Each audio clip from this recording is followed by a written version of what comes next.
وزیر اعظم شہباز شریف کے زیر صدارت وفاقی کابینہ کا اجلاس جاری، اہم فیصلے متوقع۔ پی ٹی آئی پر پابندی کا معاملہ زیر غور لائے جانے کا امکان۔ بانی P T I Arif الوی Qasim sorry کے خلاف آرٹیکل 6 کی کارروائی کی منظوری بھی متوقع۔ اجلاس میں معاشی صورتحال سمیت اہم قومی امور پر بھی بحث۔ کابینہ ارکان کو موجودہ ملکی حالات پر اعتماد میں لیا جائے گا۔ دوست ممالک کے سرمایہ کاروں کو ویزا فری داخلہ دینے کی سمری پر غور۔ وفاقی کابینہ میں خصوصی عدالتوں کے قیام کی سمری پر بھی جائزہ لیا جائے گا۔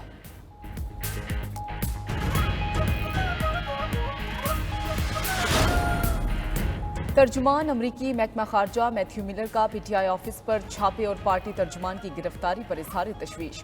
پریس کانفرنس میں کہا کہ اپوزیشن رہنماؤں کی گرفتاری پر وہ ذاتی طور پر بھی پریشان ہوتے ہیں۔ پاکستان میں قانون کی حکمرانی اور مساوی انصاف چاہتے ہیں، آزادی اظہار رائے اور انسانی حقوق کے احترام کی حمایت کرتے ہیں۔ امریکی صدر نے پاکستان کے لیے 10 کروڑ 10 لاکھ ڈالر مانگ لیے۔ اسسٹنٹ سیکرٹری ڈونلڈ لو کا امریکی عوام نمائندگان کی کمیٹی میں بیان۔ کہا رقم دہشت گردی کے خلاف جنگ، اقتصادی اصلاحات اور قرض ادائیگی کے لیے دی جائے گی۔ پاکستان کو اپنی معیشت بہتر کرنے میں مدد ملے گی۔ پاکستان میں جمہوریت اور انسانی حقوق کی حمایت پر توجہ مرکوز ہے۔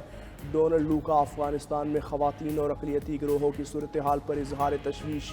کہا جب تک افغانوں کے حقوق کا احترام نہیں کیا جاتا، طالبان حکومت سے تعلقات معمول پر نہیں آ سکتے۔ طالبان حکومت تمام امریکی شہریوں کو رہا کرے۔ وزیر خزانہ آج 3 روزہ دورے پر اہم ٹاسک لے کر چین جائیں گے۔ محمد اورنگزیب کا کہنا ہے کہ I M F executive board اگلے ماہ سٹاف لیول معاہدے کی منظوری دے گا۔ آئی ایم ایف کے ساتھ بیرونی فائنینسنگ گیپ پر مذاکرات جاری ہیں۔ بیرونی فائنینسنگ گیپ پر مذاکرات سٹاف لیول معاہدے کی منظوری میں رکاوٹ نہیں ہوں گے۔ چین نے مختلف فورمز پر ہماری مدد کی ہے۔ چینی وزیر خزانہ سے ملاقات کر کے ان کا شکریہ ادا کروں گا۔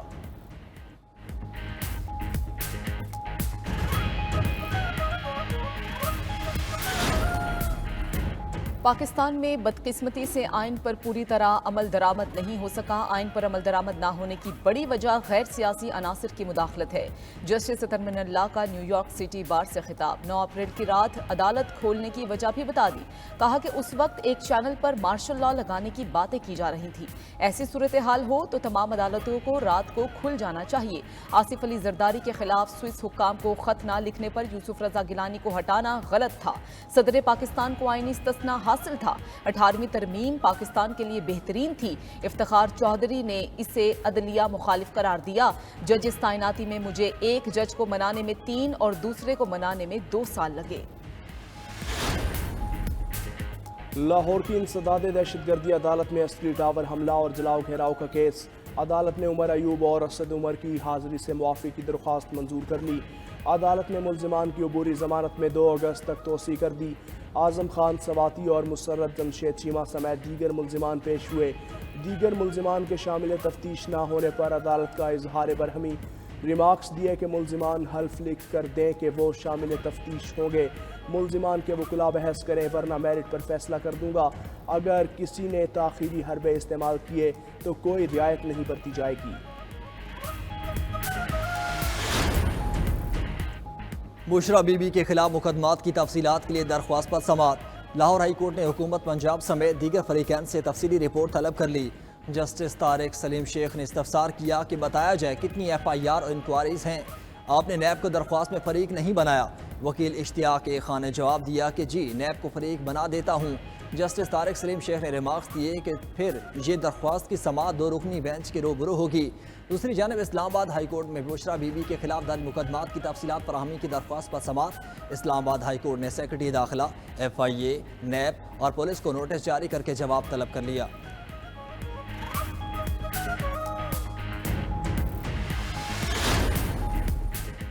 مخصوص نشستوں کے فیصلے پر عمل، مینڈیٹ کی واپسی، تحریک انصاف کی مطالبات کی منظوری کے لیے بھوک ہڑتال۔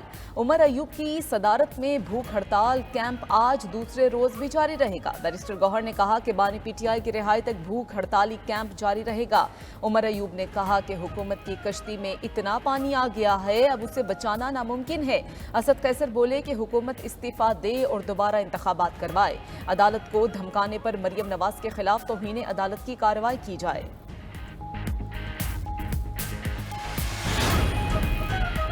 ڈیجیٹل دہشت گردی پی ٹی آئی نہیں باہر بیٹھے لوگ کر رہے ہیں. سابق وفاقی وزیر فواد چودھری کی میڈیا سے گفتگو. کہا اس وقت ملک انارکی اور عدم استحکام کا شکار ہے. بانی پی ٹی آئی مظلوم ہے. عدالتوں کا مذاق بنا دیا گیا. عدالتوں کے فیصلے مانے جا رہے ہیں نہ عوام کا مینڈیٹ. زرداری اور نواز شریف تاریخ کی غلط سائٹ پر ہیں. جو بھی ان کا ساتھ دے گا وہ تاریخ سے نظر نہیں ملا سکے گا.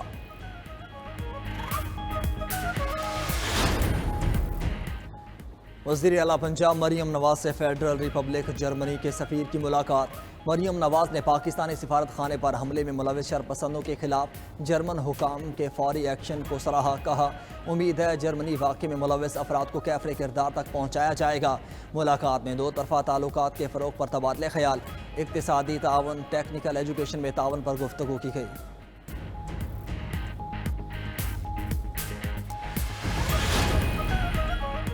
آئی پی پی سے مہنگے معاہدوں کا معاملہ عدالت میں جائے گا. ایف پی سی سی آئی نے سپریم کورٹ سے رجوع کرنے کا فیصلہ کر لیا. سابق نگران وزیر تجارت گوہر اعجاز کا ایکس پر پیغام. لکھا کہ چیمبرز آف کامرس نے کیپیسٹی پیمنٹس کا معاملہ عدالت میں اٹھائے گا. آئی پی پی اس معاہدوں سے پاکستان اربوں روپے ان کمپنیز کو ادا کرتا ہے جو بجلی پیدا ہی نہیں کرتی. مہنگی بجلی تمام پاکستانیوں کے لیے ناقابل برداشت ہو چکی. عدالت سے اس معاملے پر مداخلت کی اپیل کی جائے.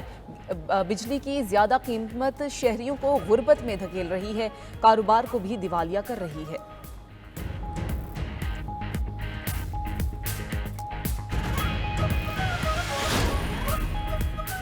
تاجر برادری بجلی کی قیمت, آئی پی پیز اور ٹیکسوں پر نالا.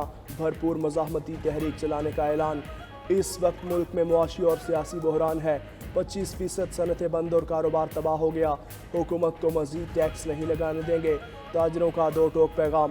کہا بجٹ میں ریلیف پیکیجز فراہم کرنے کی بجائے قوم پر نئے ٹیکس کا بوجھ ڈالا گیا. آئی پی پیز کی خاطر 25 کروڑ عوام پر معاشی مظالم کا سلسلہ بند کیا جائے. مہنگائی اتنی ہو گئی, جدھر 4,000 بل آتا تھا ادھر 16,000 بل آیا ہوا ہے. کاروبار آگے نہیں رہا, چل رہا ہے پر مشکل چل رہا ہے. اس کے بعد جو ہے نا ہر چیز مہنگی ہوئی ہے, ہر چیز مہنگی ہوئی ہے. مطلب کوئی چیز اگر 300 روپے کی آئی تھی وہ 500 روپے کی آ رہی ہے. یہ کہ لوگوں کا حال نہیں ہے, خریداری نہیں ہے, لوگوں کی دکانداریاں نہیں ہیں. لوگ بیچارے صبح سے آتے ہیں اور شام تک ایسے فارغ ہو کے چلے جاتے ہیں. آج کل مہنگائی اتنی عروج پہ ہے کہ کاروبار روزگار تو ہے نہیں ہے. لوگ اگر فار ایگزامپل ایک 800,000 روپے دیہڑی پر ڈے کمانے والا جو بندہ ہو تو اپنے گھر کا بجٹ کس طرح رکھے گا. یہ 2 مہینے پہلے ہمارا جو گھر کا بل تھا وہ تقریباً 5,000 روپے تھا, اور اس کے بعد ایک دم سے ایسے گورنمنٹ نے ریٹس بڑھائے ہیں اور ریٹوں کو آسمان پر پہنچایا ہے کہ ہمارا 5,000 کے بعد جو بل آیا وہ 17,000 روپے ہے. حالیہ بجٹ کے اثرات اور آئی ایم ایف کی شرائط نے عوام کا جینا محال کر دیا. مہنگائی اور بجلی کے بھاری بلوں نے ہر طبقے کو لپیٹ میں لے لیا. کاروباری سرگرمیاں شدید متاثر, بے روزگاری میں بھی اضافہ. گارمنٹ سمیت ہر چیز کی قیمت بڑھ گئی. بھاری بل ادا کرنے اور کاروبار نہ ہونے سے تاجر سر پکڑ کر بیٹھ گئے. دکاندار کہتے ہیں دن بدن کاروبار ختم ہوتا جا رہا ہے. کام نہ ہونے کے باعث لیبر کو کام سے فارغ کیا جا رہا ہے.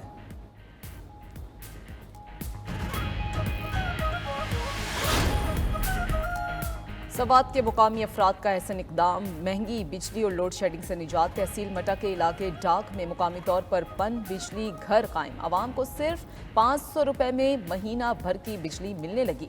پن بجلی گھر سے علاقہ مکین 24 گھنٹے بجلی کی سہولت سے مستفید ہو رہے ہیں.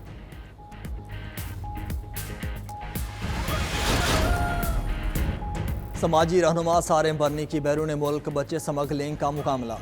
سندھ حکومت کا ایف آئی اے کی درخواست پر ایکشن.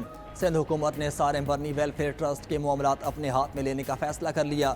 سندھ حکومت کے محکمہ سوشل ویلفیئر نے ہدایات جاری کر دیں.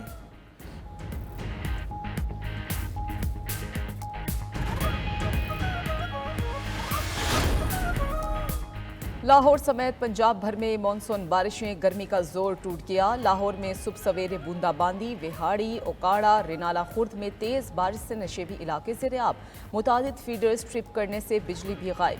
حجرہ شاہ مقیم میں بھی طوفانی بارش سے کئی علاقوں میں پانی جمع ہو گیا. بجلی کی فراہمی بھی معطل. راولپنڈی, سرگودا, گجراوالا, منڈی بہاؤدین سمیت دیگر شہروں میں بارش سے جل تھل ایک ہو گیا. شکر گڑھ میں برساتی نالہ بپھرنے سے